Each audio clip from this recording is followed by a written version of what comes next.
I feel your pain. Okay, but you did a wonderful job, and don't feel like you need to stay here all evening. Okay. Okay. Thank you. So I'm going to invite each council member to speak about disclosures and reports on assignments and committees. We'll start with Mr. West, Councilmember West. Thank you, Mayor Pro Tem. So it was it's been busy. I mean, we had on August 24th. It was really good to see a lot of the council members out there at the IB Fishing Derby. See all of our youngins catching some fish, and I saw a bunch of kids catch little sculpin, which were kind of an interesting. They were all just standing there with them out, like, get away from me. And then also, Councilmember Patton, you did a fantastic job emceeing the IBAC skate. I helped out a little. Yeah, you did. So it was awesome. And then on August 25th, it was great for the mayor and I. We actually led the opening of the Bayshore Bikeway, the 12th annual ride that day around the whole bay. And I invited every elected official in South County to come out, and ended up with the mayor. But it was a great day anyway, but it was a really fun event. And then we ended up, one of the stops was actually at our Bayshore Bikeway. So we had a great event with a lot of people there, and it was really good to see how excited they were about Imperial Beach and how much they love our city. So it was really great. And then on August 26th, as your representative of the San Diego County Regional Airport Authority, I participated in the executive and finance, where we reviewed our latest financial statements, and employments are up, profits are up, and it's a really good time to be at the airport. I'm going to be honest with you. So we voted to move that to the regular meeting, and we'll see that on our next on tomorrow morning, actually at 9 a.m. And then also this weekend, as a member of the San Diego County Regional Airport Authority, I was honored to receive from our San Diego and Imperial Counties Labor Council. The airport received the Friends of Labor Award for the first time at the airport. It was great. It's all about the PLA that we passed for the Terminal 1 expansion, so it was a great award, and I was happy to be joined with my colleagues, Paul Robinson and Joanne Scavone. So it was a great day to be at the San Diego County Regional Airport Authority. So, yep, great things are coming up. September, and the water's warm, and I love it. So, next. Thank you, Mr. Mayor Pro Tem. Good to see a little variety in the chair there. Right. Yeah. Here I am. I had only a couple things to report. Last Monday, I stood in for the mayor and the mayor pro tem on the South County Mayor's meeting and luncheon, which is held monthly. And I may have broken protocol a little bit because while everybody was talking about all the great things going on in their cities, and we're talking about Coronado, Chula Vista, National City, and Imperial Beach, basically. I talked about some of the great things happening in Imperial Beach as well, but I then may have broken protocol by raising the substantive item of big concern to our community, which is the RENA numbers, the Regional Housing Needs Assessment numbers that are in need of adjustment because of the imposition of such greater housing numbers on Imperial Beach than ever before.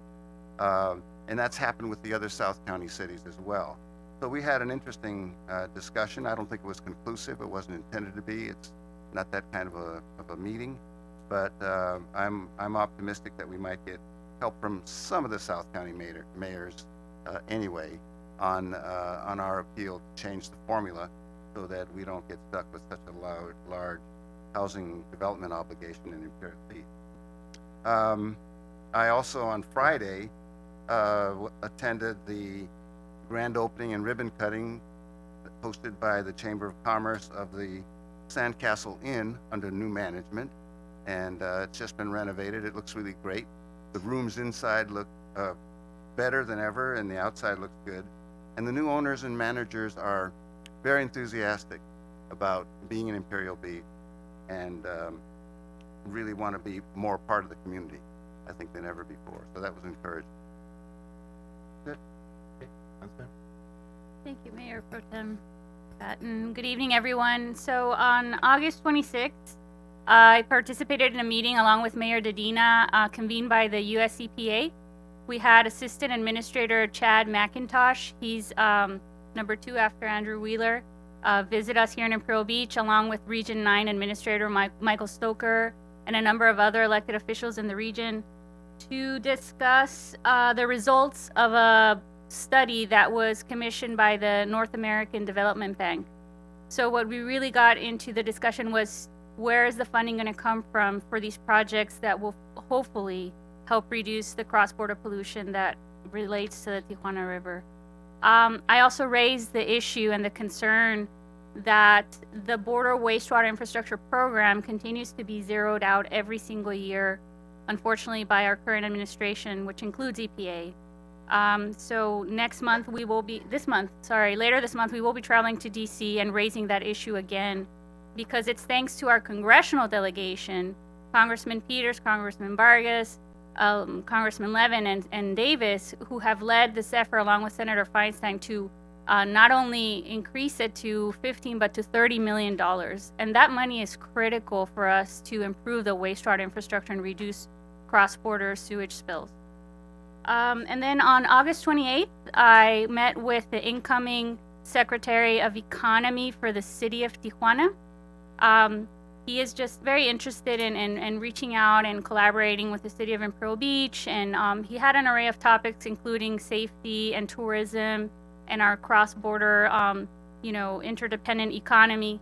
But most importantly, I thought it was really, really nice is that he was really interested in learning a lot more about what role the city of Tijuana plays as far as wastewater and trash pollution, and what kinds of actions his administration can undertake to help solve that issue. So I thought that was pretty interesting. So we'll see. We'll see how that goes. And that was it. Okay. Thank you. I just want to just say that we're all thinking about those affected by the current hurricane that's happening on the East Coast right now, as well as the devastating boat fire off of Santa Cruz Island. So I'm sure everybody else in here is thinking about that. So I just want to give you how we feel as well. And it also should be noted that the council members all do a little of everything, and we go to whatever meetings we can, and we can't all go to all the meetings, but we definitely try to. And so just recently in August, late August, the mayor, I think Councilmember West, Councilmember Spriggs, you may have been there, but I didn't see you, but I don't know, at the skateboard workshop. Okay. You couldn't go because you're at another workshop or something. Working. Okay. Yeah, we work too. It was a great workshop where the kids helped design the new skate park, but also is a great workshop where a lot of residents were able to come and speak their mind and say, this is what we'd like to see as well. So I thought it was a win, and I'm sure there's gonna be more of that. The staff did a great job. Also, August 24th, there were two events. The Kiwanis held their 39th annual fishing derby, as Councilmember West, 39th. That's huge. So many volunteers there. And again, West, Briggs, Mr. Hall, Ms. Courtney Stevens, a lot of people there, a lot of volunteers. Normally I'm there putting squid on hooks, but I was also volunteering at the IBAC second annual skate contest, and that went really well as well. Overall, we've been busy in Imperial Beach. And I think that is it for me. So right now I'd like to, I'm going to get any comments from Andy, any help. So just FYI. I'd like to invite Chief French up. He has an announcement.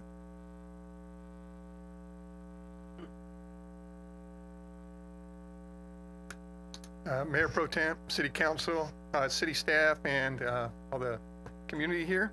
The month of September is National Preparedness Month, so I thought I'd like to get up here and just remind people, like the Mayor Pro Tem was saying, we have the hurricane on the East Coast, wildfire season's coming up here. We've been feeling earthquakes the last couple months. So September is a month where we're trying to promote families, communities, and emergency planning so people can think about that and not wait for the disaster to happen to be prepared.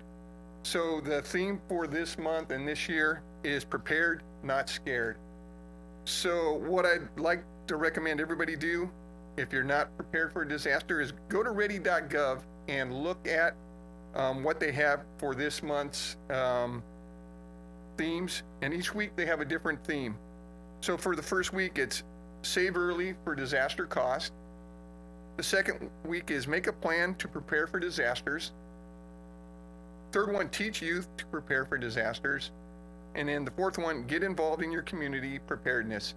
So if you go to this website and look at some of the different links they have there, it'll kind of cover the themes of each week and show you how to be prepared in a disaster.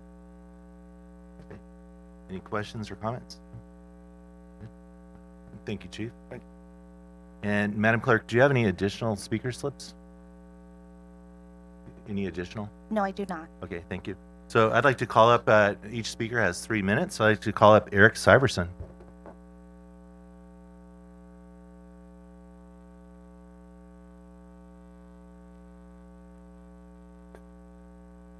Thank you, Eric Syverson, 1311 Connecticut Street, Imperial Beach native.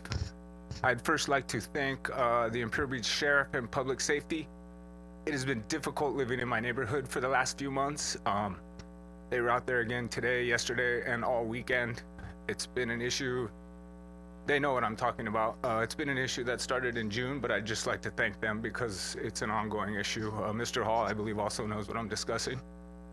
On top of that, I'd like to thank the IBAC, the Kiwanis, and all the other clubs that just do an amazing job of supporting all the programs that provide things for people to do in Imperial Beach, local things for people to do in Imperial Beach. Sun and Sea had that this year, along with Kids and Castles and the Optimist Club. In addition, I would like to thank Captain Zidbick for speaking last week and just speaking to me personally.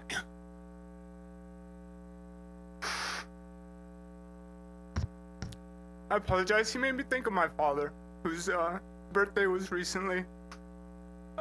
Mr. Zidbick is probably this community's greatest man, without a doubt.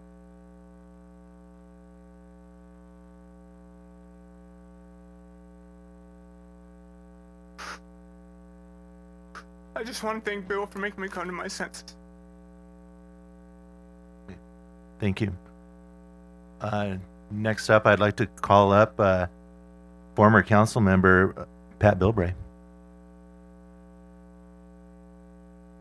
Oh, you did? Okay. So I'd like to call up former mayor, council member, congressman, supervisor Brian Bilbray. And if I missed anything, I'm sure you'll tell me. Yeah, Brian awesome. Bilbray, 1307 9th Street. And Mr. Syverson was one of the best split-ins that Mar Vista had, too. So some of you might not have been around to be multi-generational, and it's kind of nice to see that. Mr. Mayor Pro Tem, I'm not going to speak on the item that I plan on speaking on because I think it'd be unfair to the entire council for me not to speak to the entire council. So I would apologize for that, but I would like to really emphasize to Councilman Spriggs that the battle cry of Imperial Beach should be, if the rest of California did half as much for affordable housing as we've done,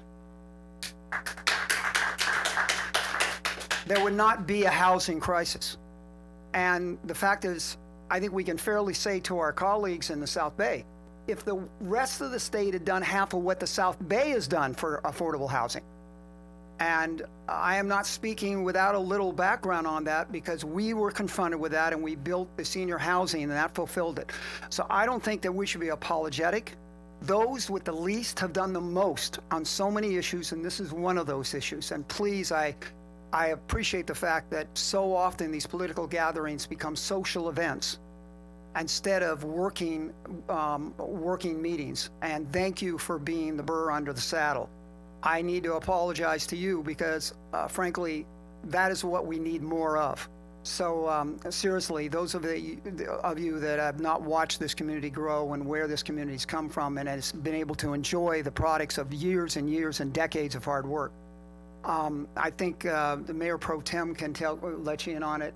And that is the fact that there's been a hard line to toe, and to now have people coming from other neighborhoods that have not done anywhere close to the affordable clause is just absolutely absurd. And I just ask you, drive the back streets and tell me that we haven't done our part to make housing livable and affordable in Imperial Beach. We have nothing to apologize from. They should be apologizing to us. Thank you very much, Mayor Pro Tem. Thank you, Congressman. Next up, I'd like to call Mark Williams.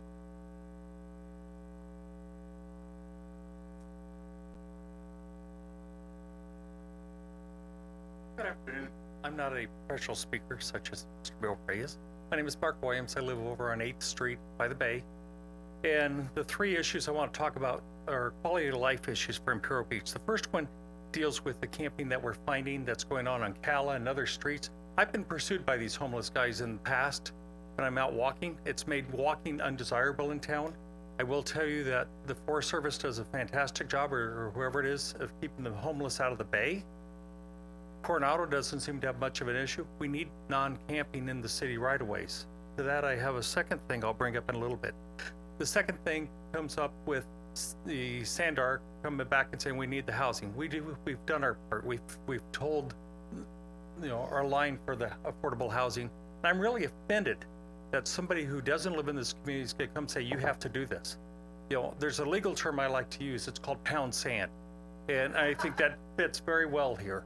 And I think I would blow back up at them. My uncle used to sit on the Sandarg board. I had breakfast with him Sunday morning, and we had that nice long conversation. He says, well, what's the rationale? I said, there isn't one that I can find. So we talked that through, and he agrees with me. He was a board member for many years. You can look up his name. The third thing I'd bring up is, quality of life issues. I'm tired of picking up cigarette butts every time I walk around town. I'm tired. I'm just tired. People are hanging out the corners. They sit there, they smoke, they throw their cigarette butts not in the trash can. They throw them on the ground. Now, we've done something about the plastic. We do things about all these other things. Why aren't we attacking the most basic things that everybody does? I mean, it's so simple. You pass a law that says no public smoking any place in Imperial Beach, period, on public property. That's the law. This gives these guys the power to go do something about it. We need to do something about it. By ignoring the problem, all we do is we perpetuate it. I don't even count the cigarette butts. I used to jokingly count all the trash I'd pick up when I'd go for a walk. It's out there. We need to do something about that. And how does that tie in with the homeless and the other issues that we're suffering? Gee whiz.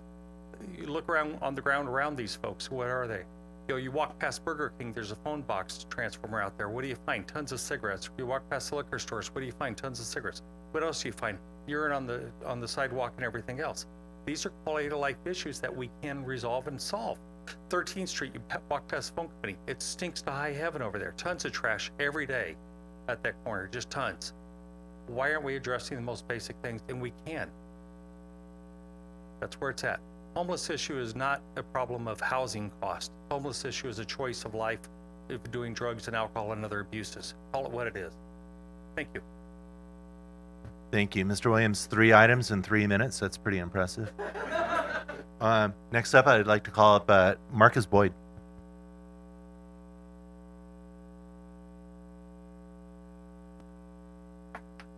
Good evening, Council, Mayor Pro Tem, and the City. Marcus Boyd, I at 1237 Palm Avenue. I'm a business owner, and I also reside in District 4 now. There was an incident in my office a couple of weeks ago that involved a difficult client getting thrown out of my office after becoming racist. He retaliated by calling 911 and swatting me by telling them I assaulted him with a taser. The Sheriff's Department responded with what would seem to have been not normal operating procedure. Without asking me any questions, deputies handcuffed and searched me, and they said they received a report about somebody being threatened with a taser, then repeated the same reason after I protested the handcuffs. But after I asked an employee to start recording video, I asked the same deputy twice more to remove the handcuffs, and each time the reason changed to investigating an assault with a deadly weapon. The deputy that was guarding me for several minutes justified the handcuffs by saying, when we get a call with assault with a deadly weapon, we don't know what to expect. He went into explaining that assault does not mean injury and that I had the potential of going to jail. Then he used a specific example of a person swinging a bat in a threatening manner, saying it would be an assault with a deadly weapon. It's funny he mentioned that example, because after work one day I saw a Caucasian guy swinging a bat in a threatening manner at a black guy. So I called the sheriff's dispatch and specifically made it clear that the black guy was walking away and was not aggressive, but the other guy was following and threatening him. When deputies arrived, they did not place the Caucasian guy in handcuffs, but they did chastise the black guy, and I videoed it. I'll send it to you along with the video of my event with details about his situation, and I hope the city will look into it with an eye for any improprieties that may be consistent with implicit bias. Back to my story. When the deputies came in to remove my handcuffs, he said, "So displaying a weapon in a threatening manner is a crime under Penal Code 417, but it's a misdemeanor if it's committed in our presence. But no longer now is it a felony with a deadly weapon." So deputies either knew that it wasn't a handcuffable offense from the very beginning, and they did it anyway, or the complaining person changed their story, and they still believed him. Either way, I was victimized twice, once by the racist guy who swatted me, and again by the responding deputies who did nothing to defend me from the false accusations. I paid my taxes and my business license for the past 17 years. Is there someone else I'm supposed to pay for protection? This is abuse of power. I realize it may seem slight to you, but when it's done routinely, it's no longer slight, it's blatant. And unless you do something about it, it will continue unchecked. Once an organization discovers implicit bias, it would be proactive to do something about it before it becomes a liability. The reason I bring this to the council is to request the city seriously look into a community policing model that is better suited for a 2-mile by 2-mile city with a low crime rate. Maybe it's time for the city to have its own police force again, one that is built from the ground up with a modern approach to community policing. Could be a model for the entire nation, because right now, for me, it's caused embarrassment. When implicit bias is subtle but consistent, it becomes institutionalized and blindly accepted as normal operating procedure. I apologize for bringing this to your attention. I do hope you discuss it. Thank you. Thank you. Next up, I'd like to call up Teresa Reel.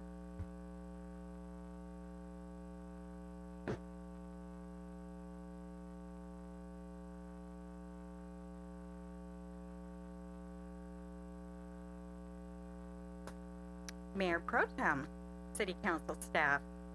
I'm Teresa Reel. I live on Carolina, and I'm here tonight to discuss the on-time issues with MTS bus transit here in Imperial Beach, and to give you some insight into the issues that need to be addressed with policymakers. Here's the problem. I can't do that in 2 or 3 minutes, so I actually brought notes. And when I sit back down, I'm going to email each of you and copy Sandag as they asked on Twitter the other day. I'm going to send you a lot of information. I'm going to include pictures and a lot of details for you to be able to really look at about what's actually slowing down the routes here in Imperial Beach. And some keep it simple math, because when you're looking at numbers of butts and seats and number of seats available on a bus, they are 2 different things. They should never be the same thing, ever. So first and foremost, if you hear anyone come to you and talk about consolidating stops or consolidating routes, that is ridiculous and it is nonsense. We already know that the home to stop and stop to work or school is a hindrance for many people to choose or use transit. Consolidating stops simply widens that gap, and it makes it harder for the most vulnerable members of our community. Our goal should never, ever, ever be making access harder or impossible. So what actually does slow down route? The number one mechanical issue actually seems to be the back doors on the bus. Sometimes they have a hard time getting them back to close. When that happens, that's significant for 2 reasons. The best flow on and off of a bus is in through the front door and out through the back door. So sometimes a driver, in order to keep going, will choose to, instead of having to keep fighting with it, because it's not a safety hazard, it'll still open, it's just closing it that's an issue, have everybody come on and off the front of the bus so you at least have people being able to continue to move. The second reason for slowing is when there's any obstruction of any kind in the aisle that stops people from easily moving through the bus to get on, sat down and settled, and or off. Obstructions include standing room only riders, carts, strollers, walkers, large numbers of bags, wheelchairs, motorized scooters, obesity, and dogs. The third reason is the need for the use of a ramp. If someone needs the ramp, for a wheelchair, a heavy cart, limited mobility, a walker, a cane, even a stroller, a single parent, especially with one of those bigger strollers. There's time delay because the driver needs to put the ramp down, then they need to go ahead and bring people on to the bus. And then what they should do for safety reasons is bring that ramp back up before they let people continue to load, because it's a tripping hazard. So you have that delay. Sometimes then you have that delay in reverse because those same people have to get off of the bus. Additionally, it takes time to secure a wheelchair or to unsecure it at a stop, causing a delay and reshuffle of passengers. Also, a bus can only accommodate 2 wheelchairs or motorized scooters at a time. I know I'm out of time. So, I'm Ms. almost Friel, done. listen, This is- you have your 3 minutes, plus I gave you a little extra time. We look forward Thank to you, your thank you, email, thank okay? Thank you. And it is coming. I know it looks big when you get it, but I broke it down. It's easy to read, even the math. We are looking as a society. No, your time Oh, it's is already up. gone. Yeah, your time's up. Well, the Thank you. email's great. Email. Thank you. Okay, next up, I'd like to call Randy Farrell. Hello, good evening, City Council. How are you all? I'm here for Siesta, the residents of the park, what I'm referring to, and the progress, what we haven't seen much of at all. We're about down to 50% of capacity now. I'd like to know why we're not receiving any help, and if you have any ideas if it should go legal or not, federal law, judge possibly. I'm trying to find this information out. I'm supposed to have another meeting with Andy Hall. It got rescheduled today, so I'll be seeing him next week. And I want to know what progress we can get. We have had none at this time. Is there anything that you could suggest that the city could do besides not issuing building permits or a moratorium on the property? Well, Mr. Hall, do you want to do a 'Cause quick that- comment before your meeting with him? Yeah, I can do that. We have reached out to the owner. We're trying to organize a meeting of the owner, Outer- the state, and yeah. the city, and the residents all at the same time. And Correct. so we're trying to do that. And it's not, they have a new owner representative. It's not Albert. There's a gentleman that lives in Portland that we're working with. So, Okay. yeah, so you'll probably be receiving an email and some information as soon as we can get that set up. Okay. So I'll resume with a private meeting with you and we'll talk, discuss some other things and Yeah, progress from that hopefully, and have others not evicted because they're being kicked out right and left. Yeah. All right, thank you. Thank you, Mr. Farrell. Next up, I'd like to call Matt Henry.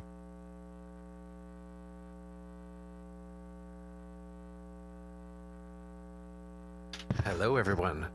Hey, a quick idea. Thank you guys so much for putting this meeting on YouTube. You know, my health goes up and down, and a lot of times I can't make it. I really appreciate being able to jump on. A thought on that, and this might come to you, Ms. Leon. There may be a way to, because I'm often there and then unable to represent because I can't come in here and fill out a thing.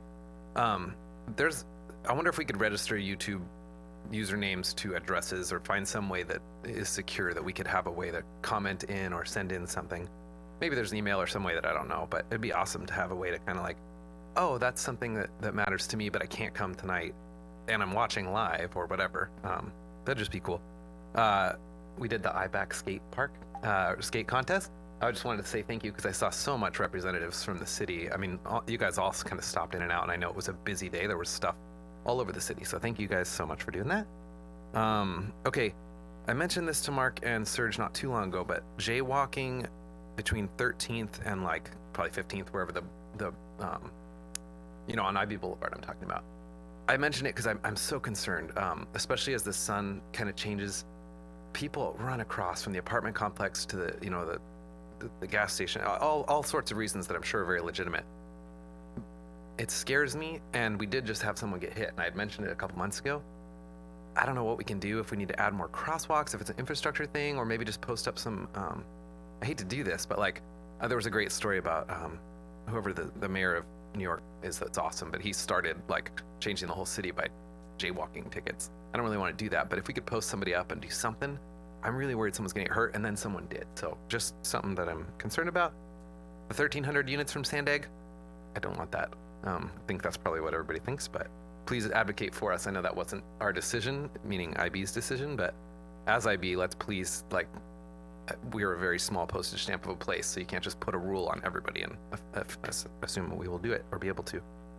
Shout out to Eric Minisili and Crystal Sellis. I had a quick question. I sent them an email, and they got right back to me. And even like it was about a palm tree trimming thing, and it was like it wasn't in their ballpark at all. But they're like, actually, here's who it is. Here's the contact information. And then those people got a hold of me, so I don't know how that worked out. But just thank you guys to the city staff. I really appreciate that. And shout out for everybody else that if you have a question, reach out to city staff because they're pretty rad. And that's it. The only other thing I had was I had brought in those biodegradable straws, and they seem to have biodegraded. They our sort of forward progress on that seems to have biodegraded. So I'm still into that. I've read some crazy thing about like the amount of air that we breathe that's created by the ocean and photoplankton and plastic, all the stuff that I didn't even know. It's like, whoa, like the air we breathe is being affected by plastic. That's something we can do. So I like it. It's 2019. Let's do it. That's all I got. Thank you, Mr. Henry. Next, I have to call, and the name's kind of written, I can't read, Sanera Kidwell. Is that correct? There we go. Your pin died over here to the city clerk.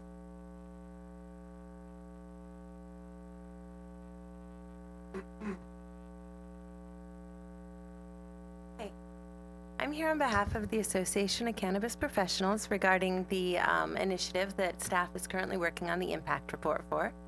So I wanted to provide a little bit of information for staff and for the council regarding the initiative. So the first thing is this was not prepared by us, but it was so excellently done. I couldn't have done it better. It's an aggregation of reports regarding the link between dispensary and crime. Spoiler alert, they go down. There's a decrease in teen usage when there is a legal market, and how it actually increases property value. So I would love it if staff and the council itself could take a look at this in the formation of the impact report. Also, I prepared this estimate of economic benefit of the dispensary initiative, and you might note in there that we are estimating that this ordinance would allow for approximately 3 dispensaries and 3 cannabis lounges, as well as 2 non-extraction edible manufacturing facilities. So that would be the allowance of some sort of, if someone chose to do it, some edible product bakery in IB that would be enclosed, not open to the public, just as a wholesale producer. So those are our high-end estimates of the number of locations that we believe could exist under this ordinance. And I'm bringing this up because I'm the author of the ordinance, and I've authored quite a few of these ordinances. And I've seen in other jurisdictions where when asked to say how many dispensaries could this initiative or this proposal have, there's a tendency, and so this is just my suggested recommendation, not to go down this road of staff, to say, okay, if I put everything at the exactly perfect far-in location, property as far as it can go to property as far as it can go, and never mind that there is a Walmart there and a gas station there, because it's zoned right, we'll make this a dispensary. That estimate of number of dispensaries goes way beyond the number of dispensaries that an initiative could theoretically support. So I'm going to give an example of Lemon Grove. There was a city manager there. I was also the author of that initiative, who didn't particularly like what we were doing and took it upon herself to put an estimate of 15 dispensaries. Because theoretically, if you sat on top of Home Depot and you sat on top of a gas station and you put everything perfectly equidistant in the perfect location, you could come to that number. We argued that it would be between 1 and 3. The answer today, 2 years down the road, is that 3 were approved, and it looks like 2 will get building permits. So I'm just asking staff, when you're doing your estimates, to be reasonable in your assumptions. Existing businesses don't move. Not everyone wants to rent to a dispensary, and I think the estimates included here are pretty spot on. I also am here today to address some of the comments made by Mayor Dedina last time, and I'm very sorry he isn't here. There were some references made to efforts on behalf of cartels. Well, I'm the author of this proposal. I wrote it on behalf of the association with the broad mandate to allow for marijuana businesses in the city of Imperial Beach due to the request of the activists and business leaders that we have in the city of Imperial Beach. And so I went ahead and did this on their behalf. Ms. Kidwell, time's up. I even gave Okay, you a few I extra just want seconds. to So say, why don't you close? I am not a cartel. thank you. Thank you very much. Next up, I'd like to call Donna Malsom. Is that correct? Okay. Donna Olson, just resident here. Well, I'm a resident here in IB, and I'd like to bring something to all of your attention. Lots of accidents, lots of traffic. We need speed bumps. 2nd Street, accident yesterday, coming out of them alleys. I've seen 6 accidents, speed bumps. They come down 2nd and Flying because there's one stop sign, there's no dips in the road. Number 2, there's this traffic on IB Boulevard, no crosswalks. There's an elementary school, Oriente, behind me, traveling to the south. Then we've got Charter traveling to the north. We have kids, children doing crosswalks. I volunteered. I don't do that no more. I got almost hit by a car. I got told the F word a million times. We have to do something for our children's safety. It's awful. You cannot cross 2nd Street. You probably know because you ride your bike. Your wife walks every day. It's terrible. Terrible. We need to do something for these kids and our residents. Number 2, schools. No safety. Too many kids. Their IB Charter, I tried to transfer my grandson from Central because he got physically hurt to IB Charter. We were denied. He's a special needs child. They are taking absolutely no new children in that school. Siblings that are starting school there cannot even go to the same school. They want us to ship them to Mendoza. That can't be possible. We're gonna drop one off here at IB Charter, we're gonna drop one off at them. It doesn't work that way. We got families, we got kids, we got to support them. Number 3, we need more crosswalks. The reason they are jaywalking is because there aren't any crosswalks. From 13th to 9th Street, not a crosswalk, period, end of subject. We need those flashers. They work. I've seen them. I'm down the street and I see that flasher going on Palm. Oh, you bet I stop. Same thing with Mara Vista. And I do not see high school kids running out in front of the road. I literally see them going and using that crosswalk. We need way more of those. Safety of our kids, there is none. 3rd, there's no vice principals in none of our schools. These principals are so overworked. And we all know they're underpaid. We know it. Volunteers don't, I don't volunteer, you know why? They do not speak English. I go in and volunteer. I'm there for 4 hours. I sit by myself, I laminate, I cut papers. Not one person speaks English. Not fair. Same thing. Kids getting hit by cars. That comes along with safety. My big one today really is this trailer. Everybody's calling it a coffee shop. With a pole, I live right down the street. I saw this pole being put, a big hole in the ground. Power pole, now it's considered a power pole. If anybody wants to put a motorhome on there and sell everything, we would in Imperial Beach, everybody would love to do it. Why does this particular person get to do it? I'm confused and I don't get it because I would have done it. And I'm a kick butt cook. Thank you, Mr. Thank you. Awesome. Next, I'd like to call up Erica Lowry, who has some time given to her from Mitch McKay.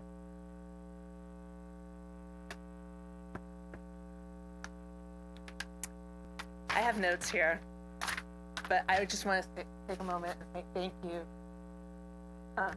Congressman Belbray. Thank you for your voice actually does resonate throughout, not just Imperial Beach, but throughout the county. No.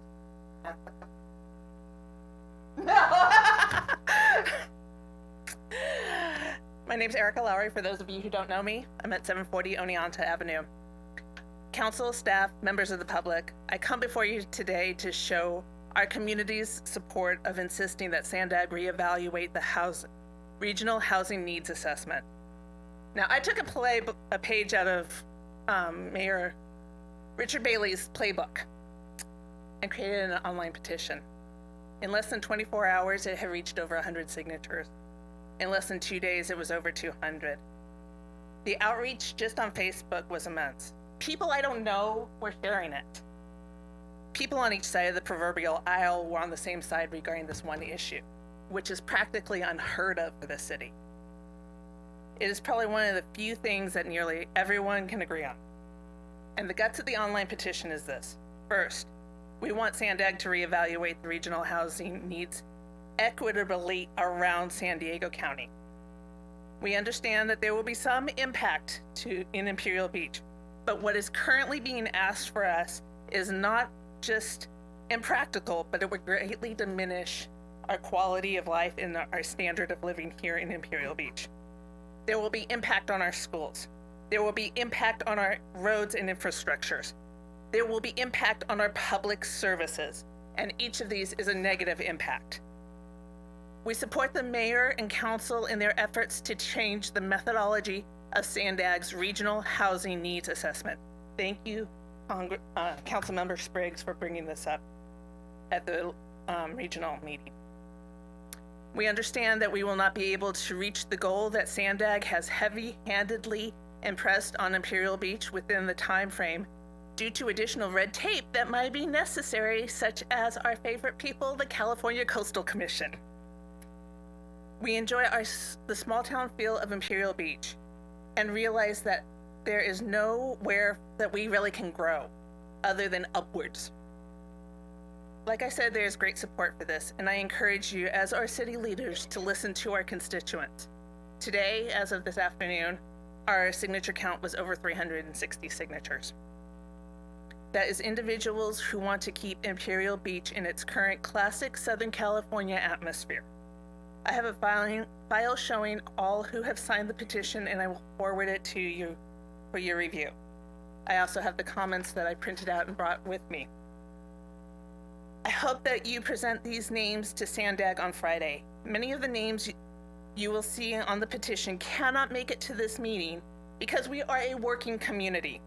Having Sandag hold its meetings while a majority of those affected are unable to attend just shows how out of touch Sandag really is with the people of San Diego County. If there are any questions, I may be reached. My information is on the blue card. And on a side note, getting old stinks. What used to be on one page now takes 2 pages because I can't see it. Thank you. You want to speak? Yeah, if you don't mind, I'd just like to respond. I'm probably out of school here a little bit, but just want to make sure everyone understands a couple of the issues that we're talking about and what the city's doing about them. First and foremost, the last thing Erica mentioned, I think is really important, is that anybody who can attend the actual meeting at Sandag on Friday, if you can, that's really important. Showing up at a meeting, while petitions are powerful, showing up at a meeting is much more. And being able to be there will really make a difference. So maybe we can explain the problem, because again, I don't think any community wants to be forced to have this affordable housing dumped on them or imposed on them. So what happens is the state of California essentially assigns a certain number of housing units to San Diego County. And then Sandag has the pleasure of trying to come up with a formula then that will distribute that housing throughout the county in what they hope is a fair process. We don't think that the process was fair, but I think when you go to Sandag, you can't just go and throw a temper tantrum, right? You have to go with some kind of a solution.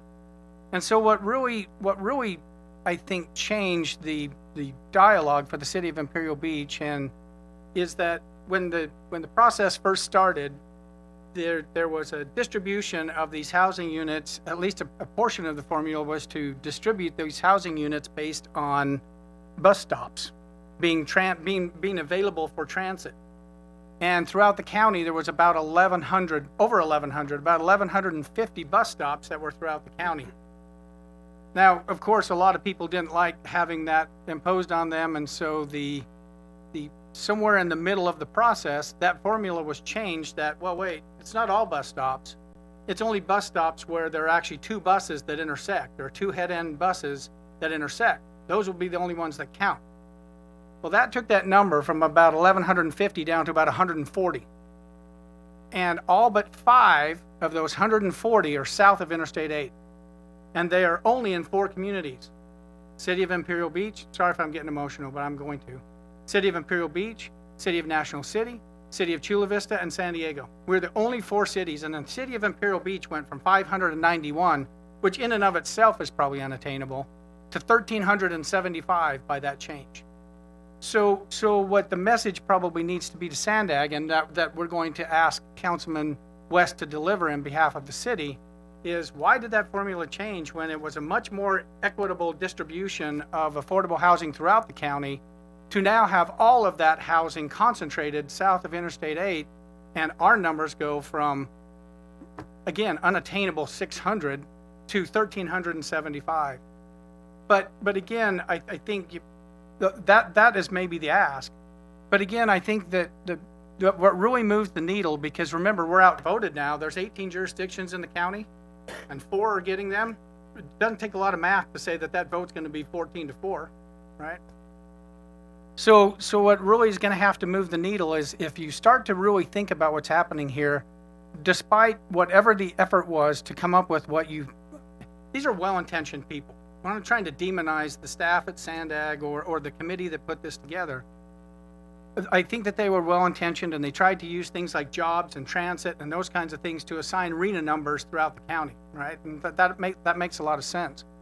But regardless of what your intentions were, if the outcome of your formula is to put more people on Interstate 5 going north and Interstate 805 going north in the morning and coming south in the afternoon, then you've got a flaw in your formula. It doesn't matter how well-intentioned it was, the outcome doesn't work. So again, it's more than throwing a temper tantrum at Sandag. We've got to come up with solutions. And I think the solution, at the very least, is to go back to the formula the way it was originally conceived. And then it certainly spreads the affordable housing out more throughout the county. So, and again, we're going to have a presentation here in just a minute from MTS. And sorry, I worked in Utah and it was UTA for a long time. I'm sorry to mess up the transit things here. But Congressman Bilbray talked about that maybe no other city has done more for affordable housing in the county than Imperial Beach, if you look at it. Well, MTS is going to tell you no city has done more for transit. We have maximized the amount of transit we can have in this community for only having 27,000 students, 27,000 residents. We do have a lot of those 2-stop buses because we demand them. We want bus service in our community. So we've provided affordable housing. We've maximized what we can do with our transit. And what do we get for it? We get punished. And this, because the formula is, well, let's put affordable housing where there's affordable housing, and let's put it where there's transit. Meanwhile, the cities that don't have any affordable housing, don't have any transit, magically don't have any affordable housing requirement. So again, I don't mean to get emotional. I think we all love this community. We all love it equally. We had a very short time frame to turn around and submit a letter, and Steve prepared a slide, if you guys want to see it, of the basics that was included in our letter to Sandag. Some of the communities didn't get it in time, and I won't mention any by name. But our city council at the last meeting, we jumped right on it. And in the last meeting, the city council asked us to prepare very specific concerns that they have with the RENA numbers and submit them on time. Not very many cities did that, so I hope that that'll be another point that was made, is that we got ours in time. But again, the council, I hope you guys know, and most of you know, the council can't respond to this because it's not on the agenda. I have a little bit more freedom. I get to sit up here, and I get to sit up here and spout a little bit. But I'll tell you, it is a major concern for our city. We take our mission statement very seriously. If you guys haven't attended meetings with me, then for any of you that have, you've heard the mission statement over and over and over again. The staff is so tired of hearing it. But the reality is there's not a better mission statement in the world than the one Imperial Beach has for Imperial Beach. And that is our small town, Southern California, safe, small town, family atmosphere, cultural, natural resources. I can quote it if you want. I'm just giving you the highlights. But the reality is I appreciate everybody's concern, but we do need to take to them a solution. I think that that's the easiest first solution, is to go back to what the formula was before this happened. Now it will impact our neighbors to the north a lot. It changes a lot for instance, Coronado. So it won't be welcomed by a lot of cities. But the reality is, with that change, to have ours increase by almost over two times is just inappropriate. But I'll turn it over to Steve, and this is what was actually the council had directed us to put in. Should we not? It's not on the agenda, but you guys have seen it all. And I've said enough, but I want to thank you guys for coming here and being part of that, because sometimes we feel like we're up here screaming in the wind, but it really matters. We really appreciate everyone coming out. Sorry, Mayor, I took way too much time. You know, I was watching, what you said is well done, but I know the city attorney was trying to cut you off. Yeah. Is there, City Attorney Lyon, is there any way that he could elaborate on some of the stuff that we've done already, that some of the meetings that we've held with people? Yeah, we've already had the brief comment that's Okay. allowed, so we'll stick with that. Brief. Obviously, the letter that the city sent is a public record, those kinds of things. Okay. So, Thank you. Thank you, City Manager Hall. And Ms. Lowry, the clock didn't go from 6 to 0. Did you have anything else you wanted to say? You're good. Okay, just make sure, because it went from 3 to 0 to 3 to 0. Okay, just make sure. I didn't want you to leave and go, I didn't get to speak. Possibly. Okay. All right, it was. Okay, we're going to move on for item 1.1, consideration of approval of proclamation supporting MTS Free Ride Day, October 2nd, 2019, and Councilwoman Aguirre will say a few words. Thank you, Mayor Pro Tem. So I'd like to thank my fellow council members, you, Mayor Pro Tem, for supporting Free Ride Day, the Free Ride Day proclamation. Free Ride Day will be on Wednesday, October 2nd, and it will allow everyone to ride public transit in San Diego at no cost. October 2nd is also California Clean Air Day, and Rideshare Week is September 30th through October 4th. So thankfully, there are many opportunities to encourage people to try alternative modes of transportation and help reduce carbon emissions. This is MTS' second region-wide Free Ride Day. Last year, MTS saw a 17% increase in ridership, which is more than 50,000 extra passenger trips. We are encouraging all of our Imperial Beach residents and our city staff to take advantage of this day so that you can really have a taste of what it's like to ride in public transit. The purpose of Free Ride Day is to get more people to try free transit and learn about the benefits it can provide, which include saving money, obviously, also helping the environment because it helps reduce all the greenhouse gas emissions.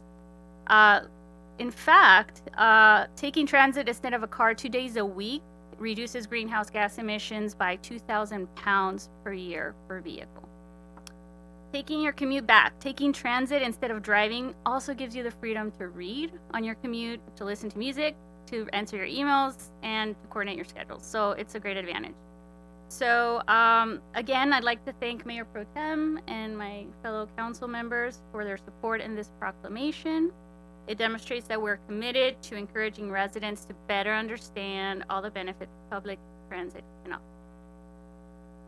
Well said, thank you. And so I'd like to entertain a motion to approve the proclamation supporting MTS Free Ride Day, October 2nd, 2019. Okay, please vote.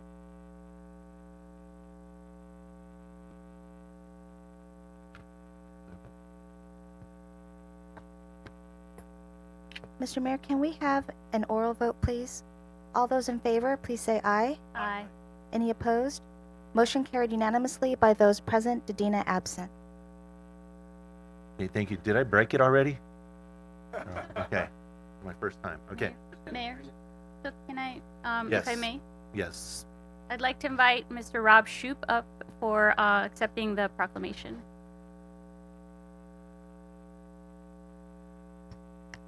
And Rob's Director of Marketing and Communications for MTS. Well, thank you so much for your support, Mayor Pro Tem. I know at least one position you forgot from the Honorable Mr. Bill Bray. He's still here. He was a board member on MTS. So Don't forget that one. I think, his I'm leadership, mistaken. Thank you. your leadership has always supported transit, and we're so grateful of that partnership that we've had. Going forward, I think the success of Free Ride Day is definitely because of the partnerships we have with our member cities. Pushing out that notice to get people to ride is very important.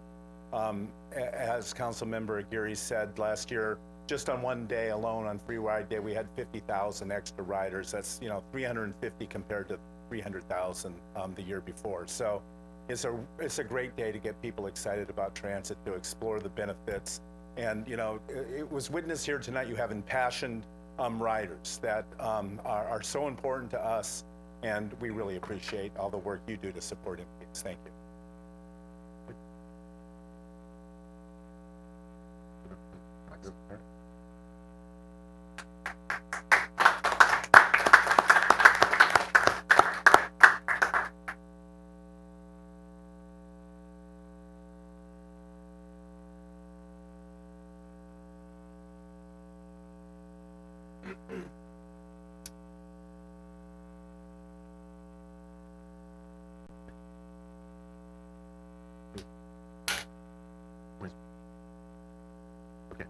So I'd like to look at the consent calendar. We're going to entertain a motion to approve regular meeting consent calendar, items number 2.1 through 2.3, and special meeting consent calendar, item 2.1. And Mr. Spriggs, would you like to make a comment? Yes, Mayor Pro Tem. I don't want to pull item 2.3, but I noticed reviewing this item that the Park and Rec Committee has a very broad and detailed mandate, far more so than the other committees.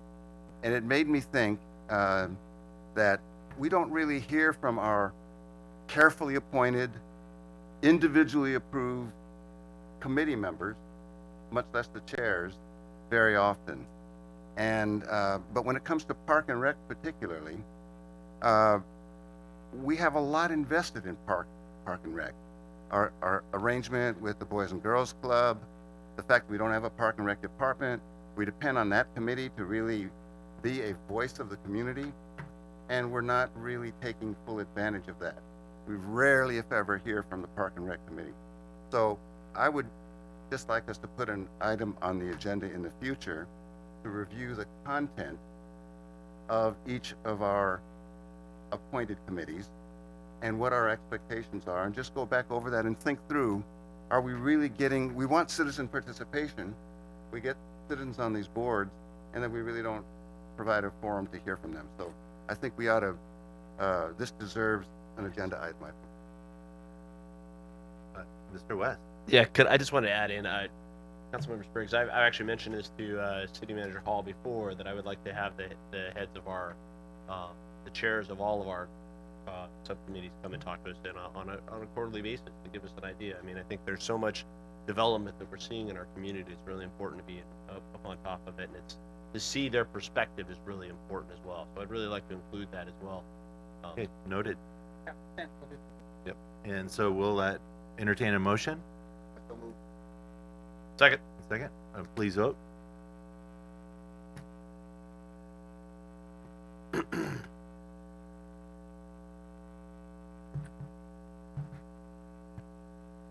Motion carried unanimously, but those present, Dedina absent. Okay, thank you.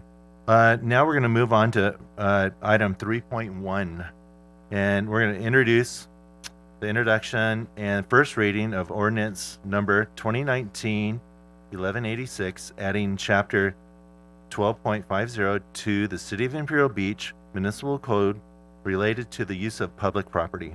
City Manager Hall, will you give a report? You bet. Mayor and Council, this ordinance will basically extend the regulations that we have right now for camping or storing personal goods or things in the parks or on parking lots or other city property, and we will extend that into the right-of-way. Essentially, what's happening is that we want to make sure that the same concerns that we have over sanitary conditions in the parks and sanitary conditions in parking lots and the city hall and other places is also extended to the public right-of-ways. we have seen the impacts that other cities are experiencing from some of the unsanitary conditions, and we want to make sure we're taking all steps necessary to protect our residents and to try and make sure that our community stays as clean and sanitary as possible. And so we're just trying to extend those same regulations that we have previously had on public property into the public right-of-way. We could go into a whole bunch more details and a whole bunch of longer explanation, but it's rather simple. We're just trying to extend those regulations into the public right. That's essentially what this ordinance would do if introduced and then adopted at the second reading. Okay. Madam Clerk, do we have any additional speaker slips? No, Mr. Mayor Pro Tem. Okay, so I'd like to call up Speaker Mitch McKay.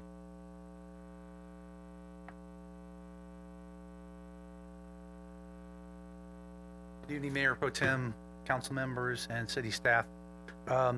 This item, agenda item 3.1, is concerning in my area. As Eric Syverson mentioned earlier, we actually live around the corner from each other. We've had quite a few incidents and activity involving code enforcement, and I appreciate the city staff's involvement and follow-up, as well as the sheriff's department, code enforcement, the fire marshal, where we've had cases of individuals parking vehicles in the public right-of-way.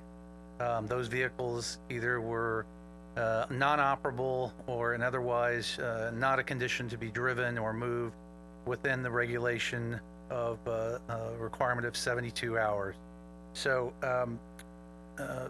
along with the recommendations that City Manager Andy Hall has mentioned, I would also like to see maybe some more specific language in there relative, and I don't know if these are covered under state vehicle codes or not, but I would like to see some additional requirements for those types of vehicles parked 72 hours or more. Again, the current ordinance or municipal code requires them to be moved 0.2 of a mile, which is 1,056 feet. In our case, in our neighborhood, people were moving vehicles around the corners. They were a week later moving them back to the same exact location where they were being cited or ticketed. So I think we need to look and be a little bit smarter about that, so we're not putting the deputies in a game of cat and mouse and playing games with these people. So I would also like to suggest in somewhere in the context of this municipal code or ordinance that it also require current licensing and registration, that the vehicle be functional, it have lights, mirrors, turn signals, horns, also that it be operational, that someone can drive this vehicle to another location. It cannot be towed, it cannot be pulled by ropes and straps. These need to be vehicles that are roadworthy if we're going to allow them to be on the public right of way. So I would request that city staff, the attorney, and the council consider those things as well when they're putting the final touches on this municipal code. Thank you. Thank you, Mr. McKay. Mr. Mayor Pro Tem, if I could, the ordinance as it's presented to you tonight does not include the items that Mr. McKay has suggested.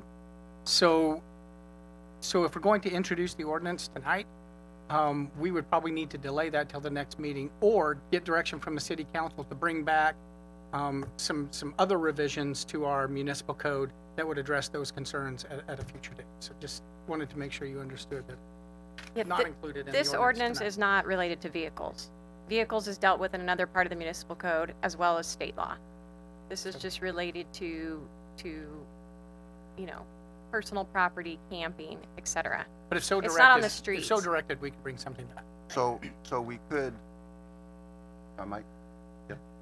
So we could approve this, but again, with the understanding that we want to look at the other provisions of the code maybe at a future meeting and incorporate some of the very, I think, useful comments and recommendations that were made. Yeah, and I think we could add that during the council discussion.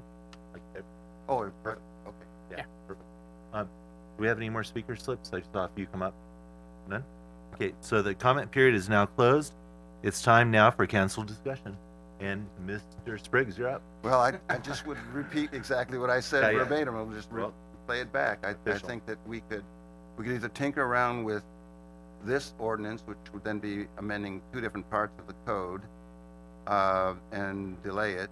Or that's what I hear Yeah, our city attorney It's saying. challenging. They're different chapters, so that would be challenging. It'd Right. probably be best to separate. Right. Or move forward with what I think is a very reasonable ordinance in front of us that's needed, and then come back at another and ask the city staff to develop the kinds of amendments that were talked about, and we may need to talk about other amendments right now that we would want to advise them to come back with that are needed with respect to vehicles, or we may want to do that at another meeting. It whatever the council prefers, but I think we should move ahead one way or the other and enact this ordinance. Thank you. Mr. West? City Attorney Line, so my understanding is that these are really two specifically different issues that we need to deal with. So we really need to, I think we've seen a rampant runaway of camping that's happening on places around our community. In fact, the National Night Out, I was riding my bike to the National Night Out and I'm riding down the street on behind the Goodwill, and I ran into like this giant pile of trash, and I actually for Eric, who's not here tonight, Eric Minichilli, I said, Eric, I need you to go down and clean up the street. There's a big pile of trash on there, and it was actually a home. It was a guy who was living in there. So yeah, still there. Yeah, so this is the thing we need to be addressing, and I think this is the reason this ordinance needs to move forward tonight. I do agree with Mr. McKay. I think I have seen living closer to the beach. I think we even see it more than the communities a little bit away, because we actually see a lot of different things that are going on there, and we need to understand. We have a process on how to complain too. When somebody puts in a complaint, we need two people from your community, two community members to get together and actually put in that complaint. So please work with your neighbors, because I think that we need neighborhoods to work with each other to help us police this, because the sheriffs aren't going to be able to do it.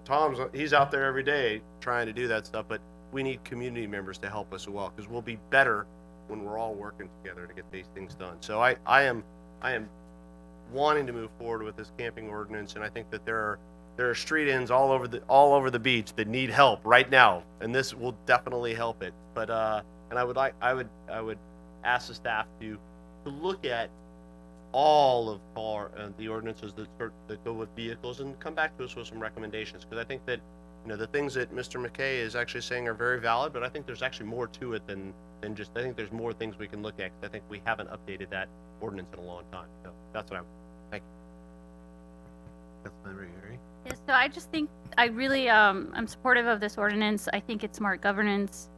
My biggest fear is that this ends up being, because of homeless encampments, we end up having a situation similar to City of San Diego. They had the biggest HEP crisis in the nation, right? Over 100 deaths related to unsanitary conditions. I myself, as well, have seen, bottles of, you know what I mean.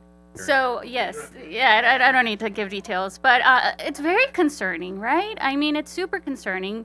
We have our kids riding their bikes or going to the beach. Sometimes they don't wear their flip-flops. It's a huge public health hazard, as well as quality of life situation. I'm really concerned about the comments made earlier by Mr. Williams relating to feeling unsafe.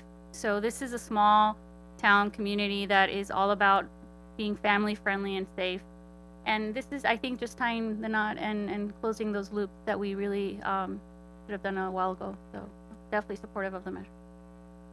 Thank you, and I'll just say that I agree with you. And Mr. West, I really agree that not only should we look at different ordinances about vehicles, but we should maybe look at other communities, what they're doing, and pick a fine line, and not go to the extreme, but also, make it reasonable. And somebody camping in their yard for 30 days isn't reasonable.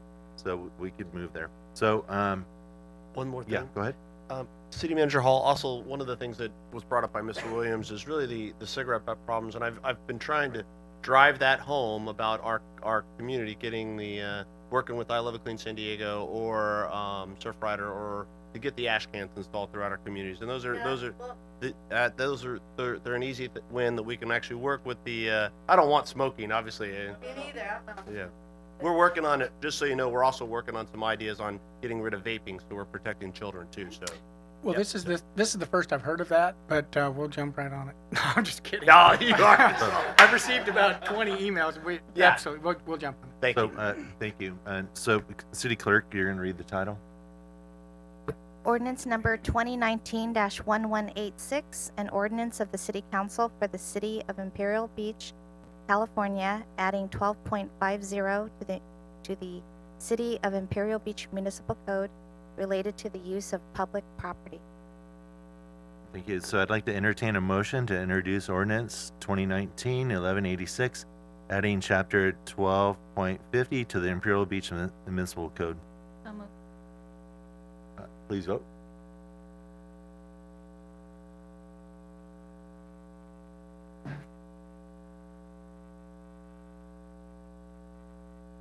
Councilmember West? Oh, there you go. Yeah. Motion carried unanimously by those present, Dedina absent. Okay, thank you. Next up, public hearing, item 4.1, the Jack in the Box development item. And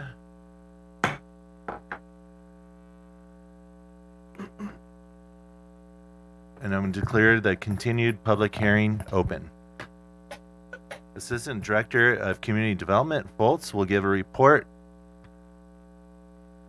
Thank you, Mayor Pro Tem.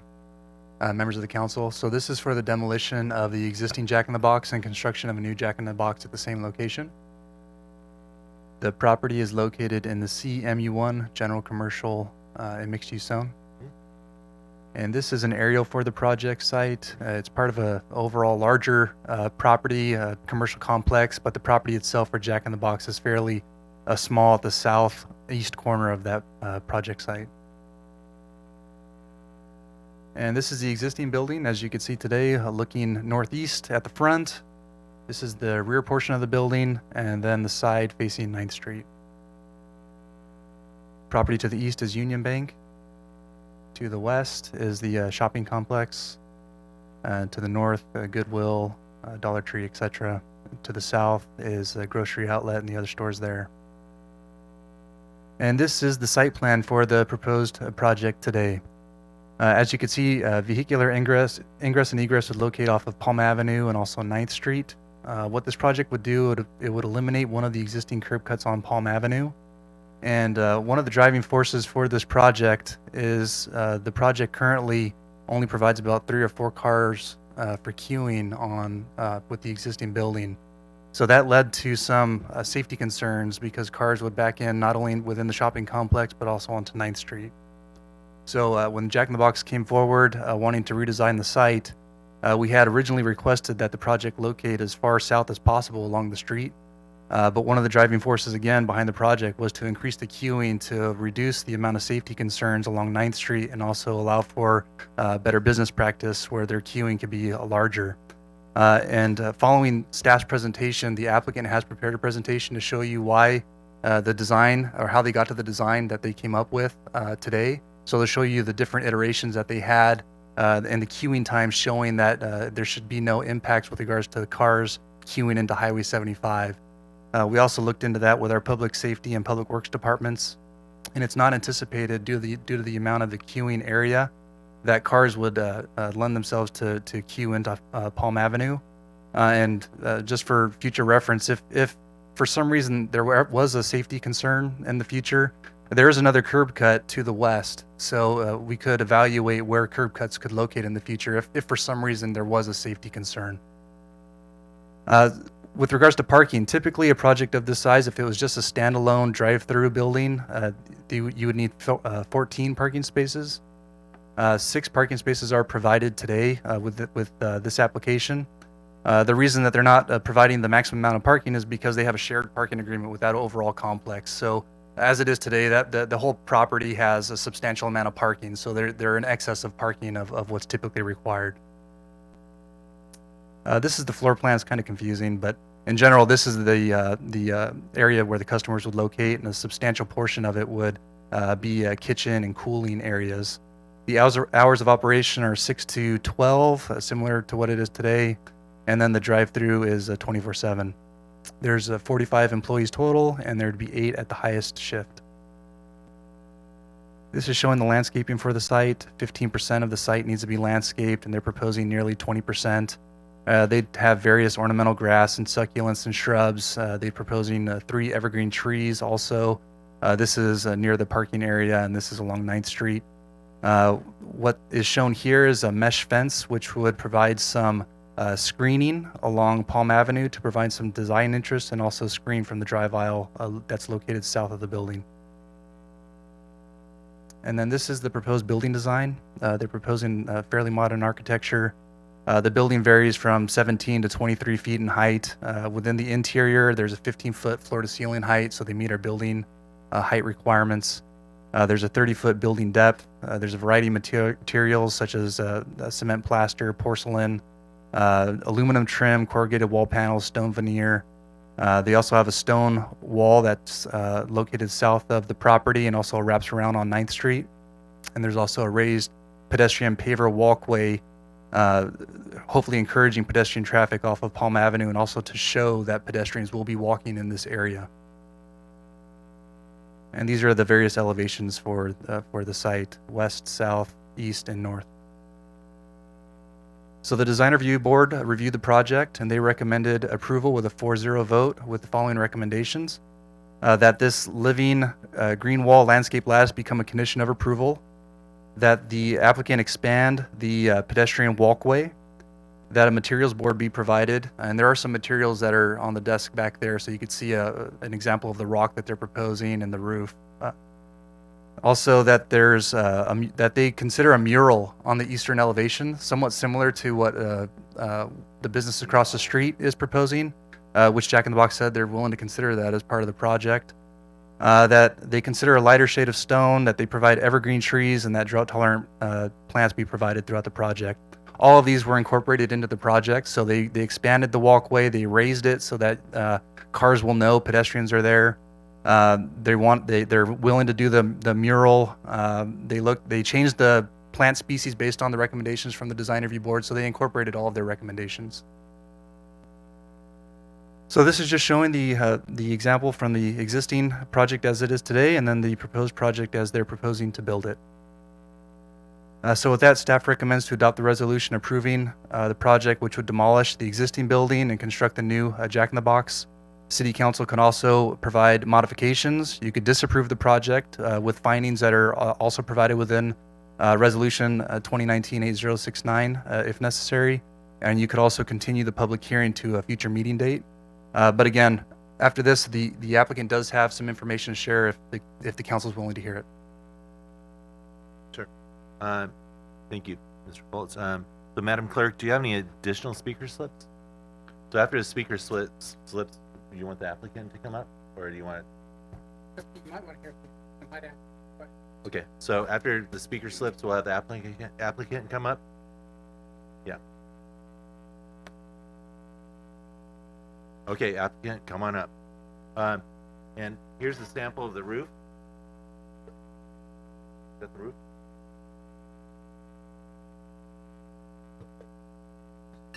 Oh, they're in my seat. So.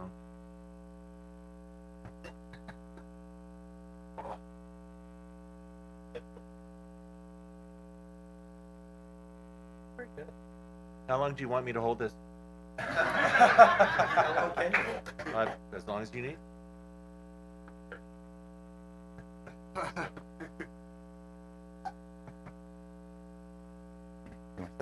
So if you could introduce yourselves and tell everything about yourself. And, Good evening, council member. I'm Sabrina Wright. I'm the construction manager for Jack in the Box. One of the people driving this project. This is Mark Madden. He is with our business consulting group with the franchisee who operates this restaurant, and he is able to speak to a little bit more about the operations and some of the questions that you may have around the speed of service and our queuing and drive-through.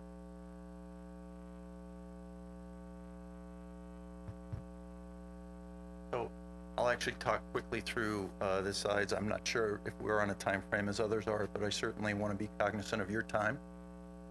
So this was an impact on speed of service that was done by our internal industrial engineer. In basis, what it's looking at is looking at the impact of the queuing that cars have in our Jack-in-the-Box system. There's a slew of information that's in here that's referencing stack sizes with regard to the impact that that has on speed of service.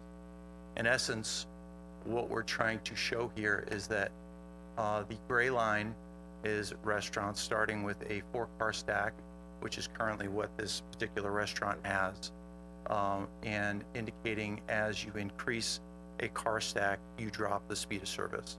So dropping the speed of service allows us to get more cars through, more transaction, causing less traffic congestion. What this is alluding to is basically where we're proposing in this particular build, a 7 or greater car stack will allow us, with our current business model and the kitchen layout, to be able to efficiently move cars through the system without having any negative impact in the general surrounding areas. And the design that was shown earlier, I believe, has 13 total cars in that particular design, so way above and beyond what this model is alluding to. Again, elevations, what you'll see here is pretty important and very typical. I manage the franchise community in San Diego, and I particularly work with this operator in this restaurant, and every time I'm here at lunchtime, this is the particular scenario that you see at this restaurant, where you'll see cars backed up, cars trying to get in and out of this particular parking lot and causing a significant amount of congestion. This is the proposed layout. Again, you can see here where we're shifting the building and really allowing for 13 cars to come into attack. I'm going to hand it over to this gentleman who actually designed it. Okay. I'm Dave Lindy with the Design Group. We've been working with Jack in the Box for probably the past couple months on this layout prior to coming to our pre-application meeting. Put in place probably a half dozen or so different layouts to try to get everything to work together as far as stacking, bringing the building as close to the street as we possibly could. So I just kind of wanted to show you a couple of those iterations that we went through. This first one was, of course, similar to what we have, but we actually moved the building a little bit closer on the submitted project. So second one here, we actually weren't able to get the building street forward. We weren't able to actually provide any kind of pedestrian-friendly walk with this layout, the back of the building towards the street. So we kind of ixnayed this plan. This was one that we actually thought might have some promise. Building with street forward, we got a little bit of stacking improvement, not as good as we currently have on the proposed layout, but Public Works wasn't in favor of that driveway so close to the corner. So this is kind of what we ended on here. Basically, we were able to pull the building street forward with the build out over the drive-through lane. We have the wall that surrounds basically the entire front along Palm Street, perhaps around 9th Street, so you can't see the drive-through lane. As I talked about earlier, we have the vegetation wall. So I think we're able to address many of the concerns with this layout as far as stacking and bringing the building as close to the street as we possibly could. So that was kind of the iteration of how we went through to get to the current site plan we have for you guys. Okay, thank you. We're going to go ahead and do speaker slips, so guys hold your questions, okay? And then, but I'm sure you have some. So first up, I'd like to call Dan Malcolm.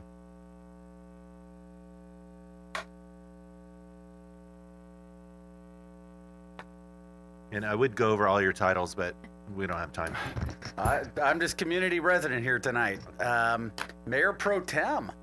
Wow, in the big chair tonight. Well, council, good to see you all.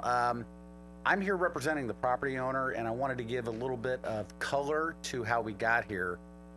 First of all, I want to let you know this is the number 11 Jack in the Box in the entire chain in thousands of stores. It's a number 3, I believe, continuously operating Jack in the Box in the chain. So that's really telling you this has been here a long, long time. This has been here about 50 years.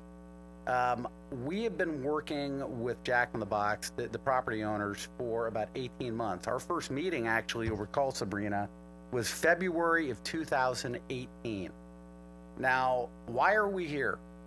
We're here, as you all know, the property was redeveloped 20 years ago. The only part of the property that was not redeveloped was the Jack in the Box, and the reason why was because the lease still had 20 years to go. We couldn't get to that portion of the property. Now is the opportunity to redevelop the Jack in the Box, to bring it into the theme of the shopping center, to really make this corner, much more beautiful. And as we all know, I would say the corner of 9th and Palm now with the new shopping center across the street is the most important corner from a commercial standpoint in this city. Now, a typical owner would have said, okay, Jack in the Box, your lease is up. We'll give you another 20-year lease. But they'll tell you that's not what the owner did. What the owner said was, Jack in the Box, if you want to stay here, you have got to build a brand new building. Now, Jack in the Box doesn't hear that very often, nor do many fast food tenants.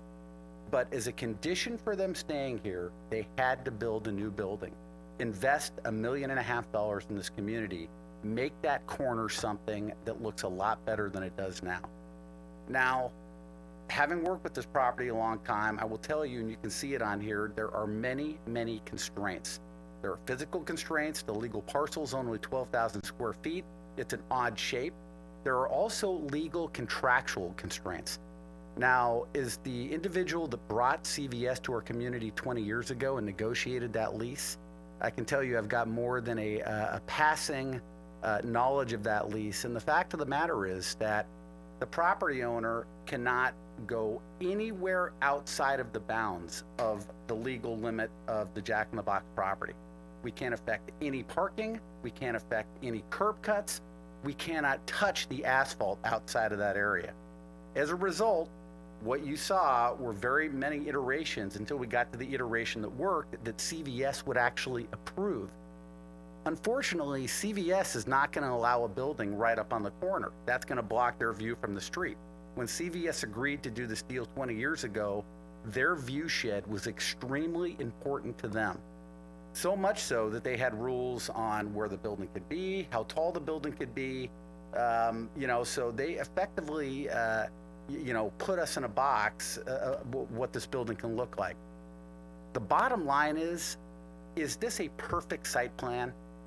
No, it's not. But this is not a greenfield development. This is a development with many constraints.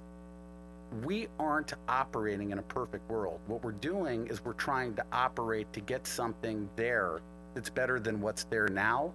So what I would say is that we need to do what is possible. What we're showing you here tonight is what is actually possible on the site. We spent a lot of time, put a lot of effort into it. I see my time is up.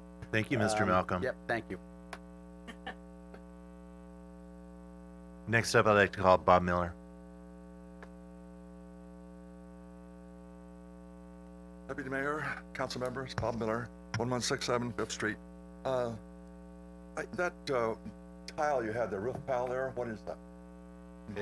Is this a flat roof or is it, does it have a slope? But is it flat or it's flat?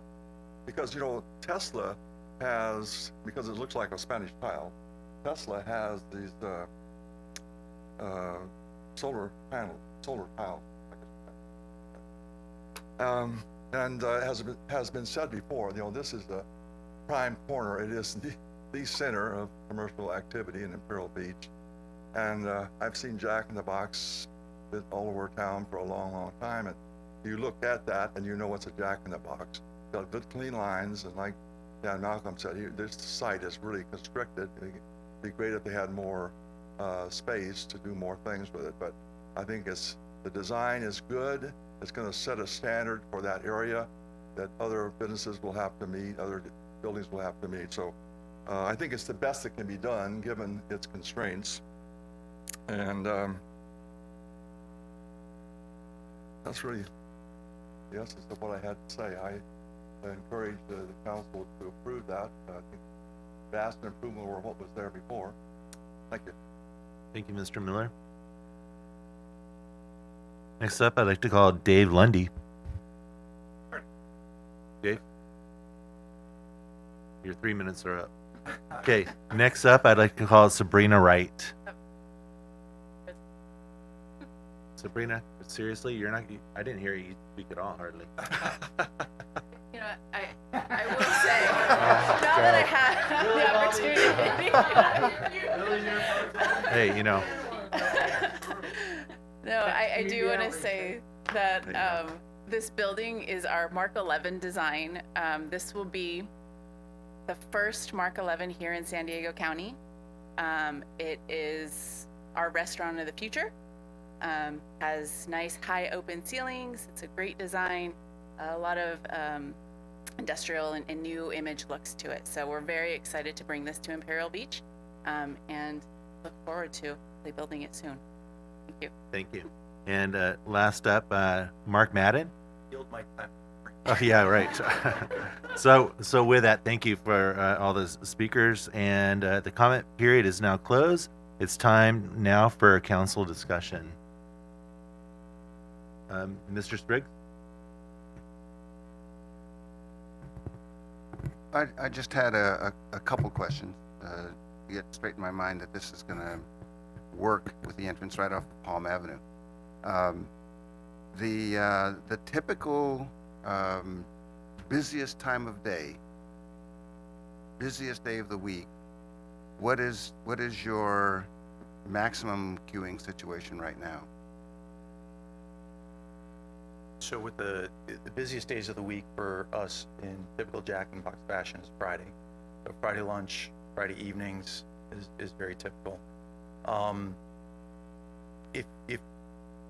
If I were to give you a standard answer, there really wouldn't be one for Jack in the Box, because depending upon where the restaurant is located and the volume of the restaurant, that can skew those results one way or the other. This particular restaurant, I think, is roughly around $2 million a year, which is considered a very good volume restaurant. So I would think that the 7 to 8 to 9 car would be a typical stack that you would see on a Friday lunch and Friday evening. Okay, thanks. So going back to the layout, with the street entrance off of Palm, and I know you guys have really worked all kinds of different designs and everything, but I just wanted to satisfy myself that with the new design and you would hopefully be attracting more people to come and all of that stuff. If all the cars don't fit in the stack, then we've got an issue on Palm Avenue. Now, refresh my recollection, does that part of Palm Avenue have a turn-off lane, essentially 4 lanes rather than the normal 3 width? Yeah, or is so this really the 3rd lane that goes in? I have the image up here right now. So it has a turning lane because it also lends itself to this bus stop here. Right. So not all the time, but large portions of the time, this area is not typically always being full of cars because they know either a bus is coming or it's merging into the next lane over. And that's one of the reasons why when we looked at it with our public safety department and public works department, they didn't view it as a concern. If queuing did ever lend itself to going on to Palm, it wouldn't block any aisles of traffic. That being said, let's say at some point it did.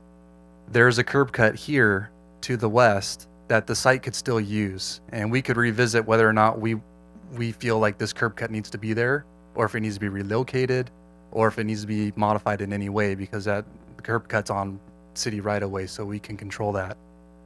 So that was the view on the access off Palm. Okay. All right, that answers the question. Thanks.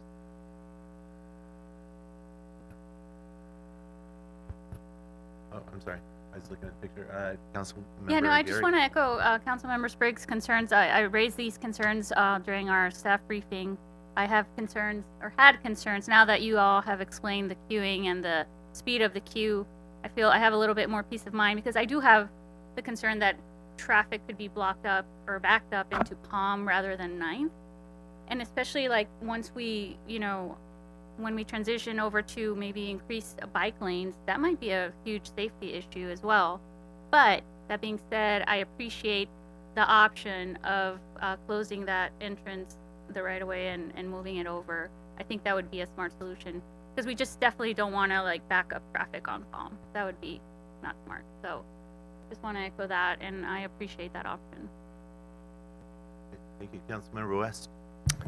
So, Jack in the Box is a great San Diego-based business. I mean, you guys have been there for a long time and had weathered a good storm and really have come out on top. And I'm not a huge fast food eater, but I do love Jack in the Box. So I'm just gonna put that out there and started with tacos. And then, yeah, exactly. So a couple things. How Mr. Foltz, can you go over the height of the wall that is actually going around the drive-through? Can you? That's 3 feet. 3 feet. Okay. Yep. So what I'm concerned about is we're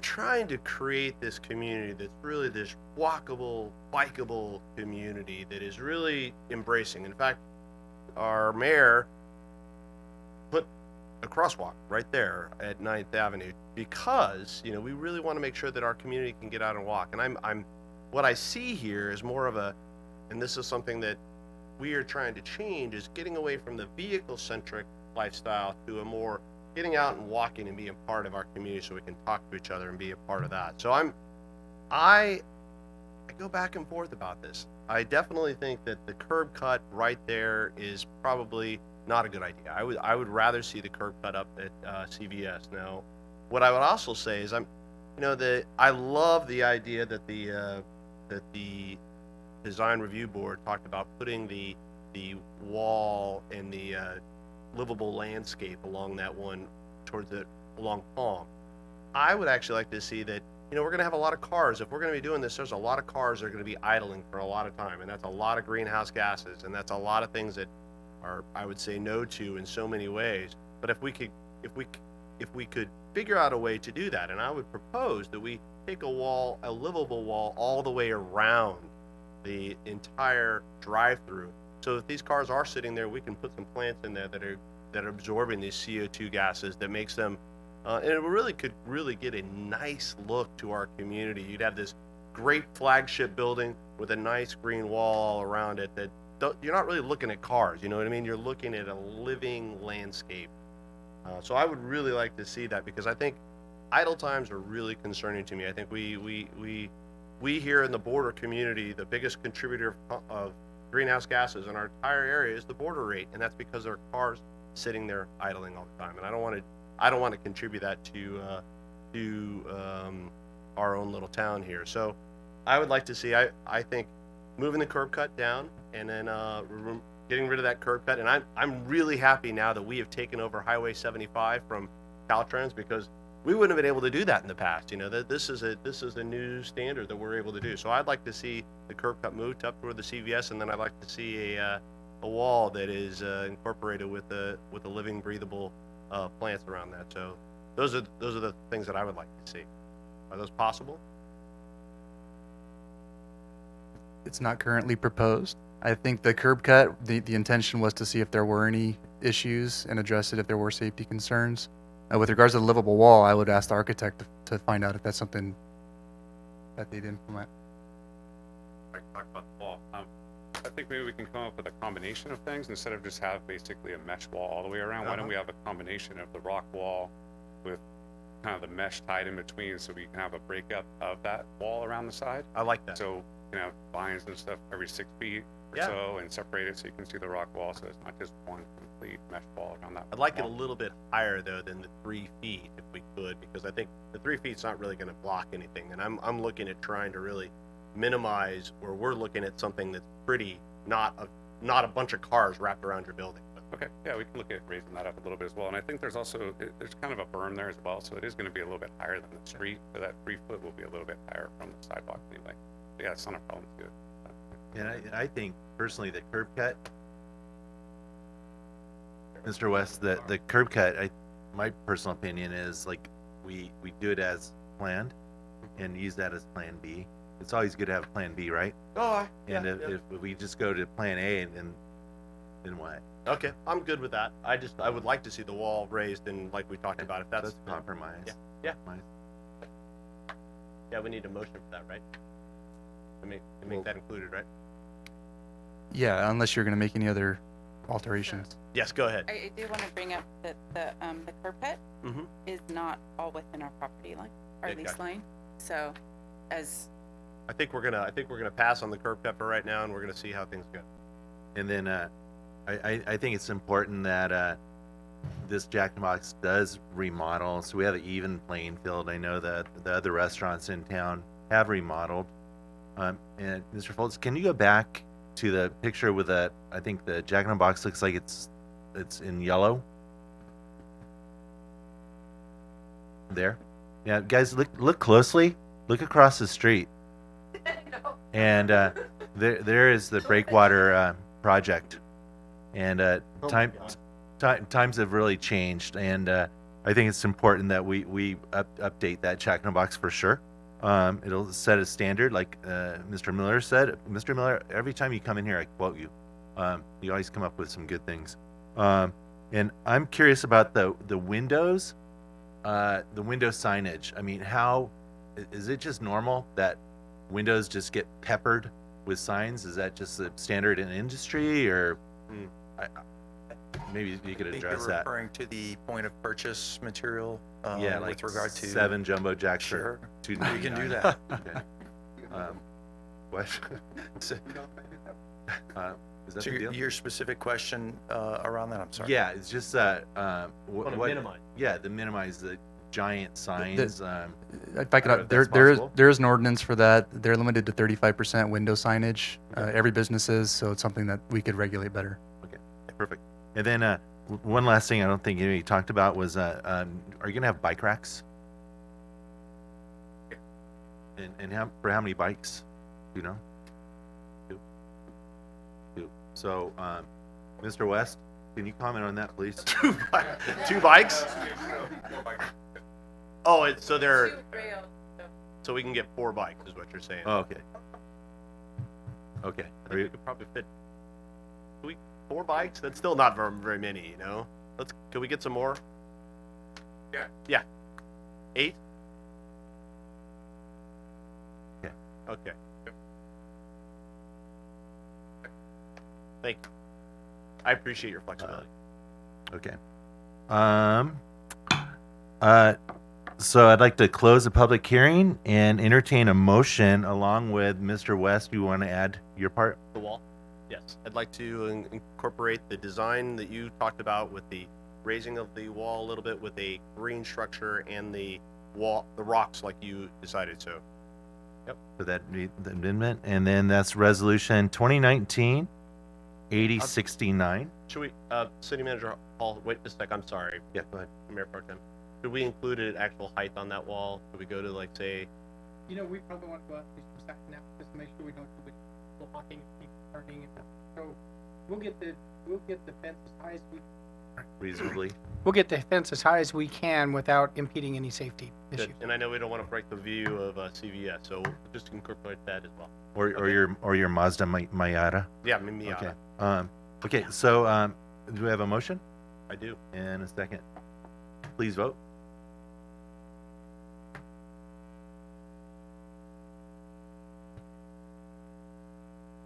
And Councilman West, sorry you had to interrupt me while I was talking about Tyler's tie, but Motion carried unanimously by those present, Dedina absent.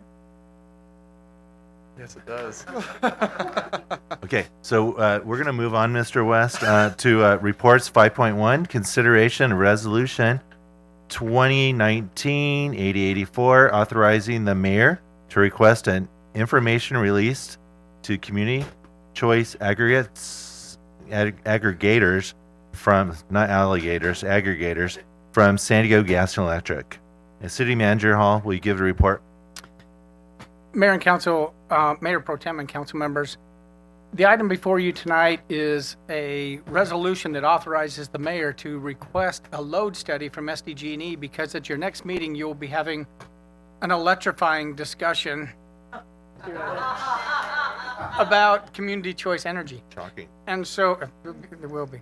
So, this is just the first step for us to be able to do that, and we need to be able to request a load study so that we might be able to consider joining the Joint Powers Authority with some of the surrounding communities that will allow us to purchase power for our residents at a cheaper rate than what we can currently provide them with the power purchasing with SDG&E.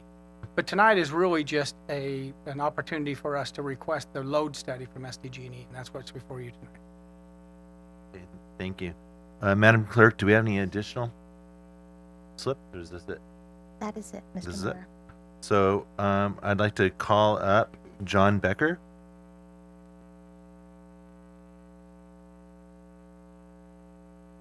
Good evening, Council. This is pretty pointed.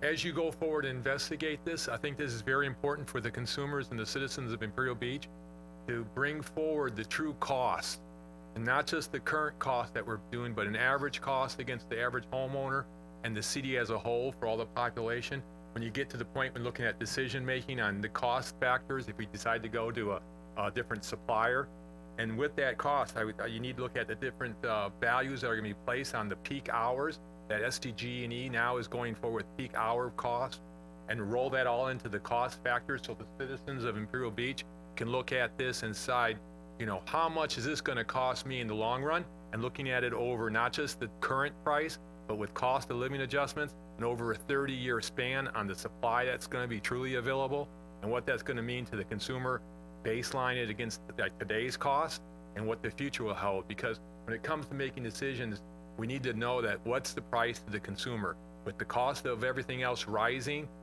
doing something that might sound good and end up costing the community a whole lot more money in the collective group of all of our households, that's going to be really important. So we don't want to get into a situation where we're approving something and all of a sudden now all the consumers are going to get stuck with cost of living adjustments that are going to outpace our current supplier. Thank you. And I think it's really important that, and you'll hear this in a couple of weeks. The nice thing about the way the JP is set up, and actually the state law is set up, is that residents will be given the opportunity to opt out. If they want to stay with the current SDG&E service, they will be able to do that. They'll be given 2 notices before any change. They'll be given 2 notices after any change. And so that's really important to us, that the residents have, again, that's why they call it community choice. We want to make sure that our residents have that information and that they're able to make that choice, and they can stick with their current SDG&E plan. So thank you for bringing that up, and I think it's important that everybody realizes that. So thank you. Appreciate your comment. Okay. Thank you. The comment period is now closed. Oh, I'm sorry. Yeah, it's now closed. It's time for council discussion. Mr. Sprigg. Thanks. I know this item is going to come back. This is just simply the authorization for to initiate the process that needs to come from the mayor. But I just wanted to kind of echo the concern that we need to take a look at long-term costs when we buy into this, if we were to buy into it, including costs of management of the JPA, which is going to require staff as well, and those staff will probably be tied into some sort of public benefit structure and all of that. So these things need to be plotted forward in terms of what those costs are going to be. The formula in the JPA draft agreement that I saw is going to allocate costs according to more or less usage rate. So we'll be bearing a very small part of that. It's kind of like the Metro wastewater JPA in that regard. Imperial Beach really, is kind of pays a minimal or one of the lower amounts because of the size of the city. But I think that's just something we need to keep in consideration. Finally, I think we're doing this for cost savings, and the report suggests that there are going to be between 2 and 3% cost savings, more or less. That's with the margin of error, that's possibly close to break even. I wouldn't really hang my hat on doing something significant like this going forward because of a 2 or 3% delta. I think that's, may or may not happen. The real reason we're doing it is because we want to be using energy from sustainable sources. And I think we probably need to explore a little bit more in the staff report that brings this forward. What are those sustainable energy and reusable energy resources? Are they really realistic in terms of rising demand for this JPA? Or are we going to end up buying not clean power in general for the JPA in order to satisfy the demand of this fairly large group that includes San Diego? So I think we've got to have a sense that we're really, especially Imperial Beach, because we really care about that. And we don't want, I wouldn't think we would want to be doing this primarily for environmental sustainability reasons, and then it turns out that it's not. So I just think we need that kind of evidence and information in the report that comes back. But thanks. Definitely some research to be done. So I'd like to, no more speakers. I'd like to entertain a motion to adopt resolution 2019-8084. So moved. Please vote.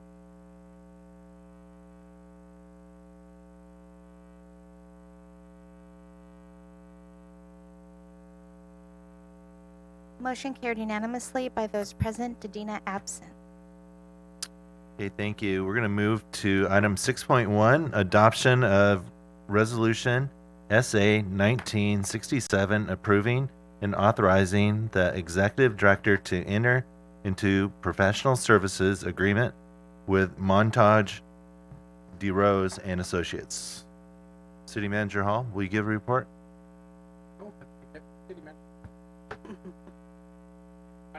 That is not on my notes, but I'd love to hear from you. It's okay, no problem. Good evening, Mayor, Council. Again, this is very premature and no analysis has been conducted. That's why we're coming before you to approve the professional services agreements for 3 different firms. It's a lot of information on the staff report. That's why we put a presentation together for you. So a little bit of the history, in 2010, the City Council, or I should say the redevelopment agency, approved the 2010 allocation bonds. This is to do with redevelopment projects such as those that are in the bullet point, 9th and Palm, which was, mentioned earlier today in one of the presentations. So there's a government code that allows us to reissue or refund the tax allocations as long as there's savings. Based on some of the projections, initial projections that has been done by the consultants, it could be an average, projected, like I mentioned, average between 5.3 and 6.3. Somewhere around 2017, 2018, I believe,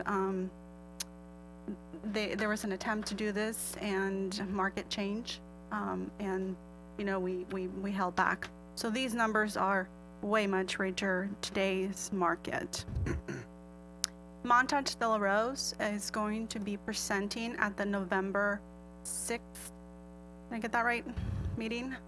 So they will be here to do a full analysis along with the rest of the associations. So these are the 3 different consultants. Montage DeRose, who is the municipal advisor. There's the amount that the professional services account agreement is not to exceed. Then we have Hall, which is the bond disclosure counsel. And then Fraser, who is doing the entire analysis. So just to note that the costs are actually not coming out of a general fund, they're being paid by the proceeds.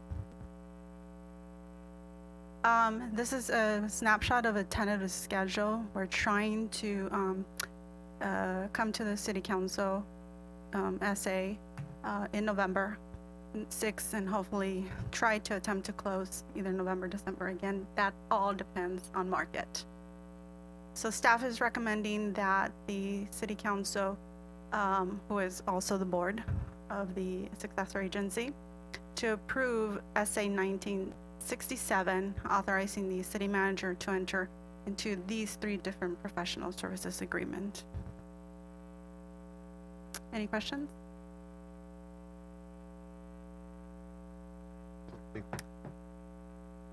It's a very ambitious schedule. I think it's worth trying because interest rates are really, really low right now. And that's, I think, why we didn't do it before. We are doing it now, or looking into it now, because the interest rates have dropped so much that it really makes it worthwhile financially. But that ain't gonna last forever. And so I'm glad that we're pursuing this. So good job. And because we recognize that it is an ambitious schedule, and actually consultants realize that as well. That's why we're pushing, the go button on this. Just so you know, the city manager and I have been in communication with them to do some of the ongoing discussions since late December, November of last year. Again, they've been, looking and updating their scenarios as we go. I do have one other question. Let's assume this moves forward. I don't remember, it was a couple of years ago we did this before, and I think the answer was then, but it's not in my head now. We will get savings out of this, and those savings get shared with the other tax increment providers, the school district, et cetera. Correct. And our share is about 20%, right, of that.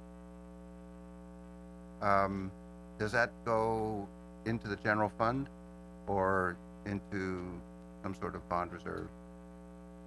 So what that means is that we will have to pay less money to pay the bond payment, which means we'll get more money in the residual. So that savings is what you get from that RPTTF residual. So our amount of our residual will go up by, we front end it. So I think in the beginning, if things go the way they hope they will, it will reduce the bond payment the first couple of years by almost $600,000. So we would get 20% of it right off the bat. So 20, that's a good deal. That's $120,000 for us. So, and that will come in as property tax, because the bottom line is we don't need as much of that tax increment to make the bond payment. So it comes through as residual. We realized that could get a little bit confusing, so maybe in the presentation with them, we'll try to come up with a snapshot to explain the functionality of everything. Thank you, Ms. Cortez. Madam Clerk, do you have any speaker slips? No, Mr. Mayor Pro Tem. No. So the comment period is now closed. Mr. Spriggs spoke. Do we have any other people? No, I just want to thank Councilmember, Deputy City Manager Cortez for your financial stewardship. I think that it's a great opportunity. I think that it really would give us some financial stability, and especially now that with the volatility of the market, with investments turning more and more towards bonds, I think that's super smart of you, and I really want to thank you for your ongoing conversations with them and for being proactive and helping the city just be as financially solvable as possible. So thank you. Good. Mr. West, good? Nope, good. Okay. So I'd like to entertain a motion to adopt resolution number SA 1967. So moved. A second. Please vote.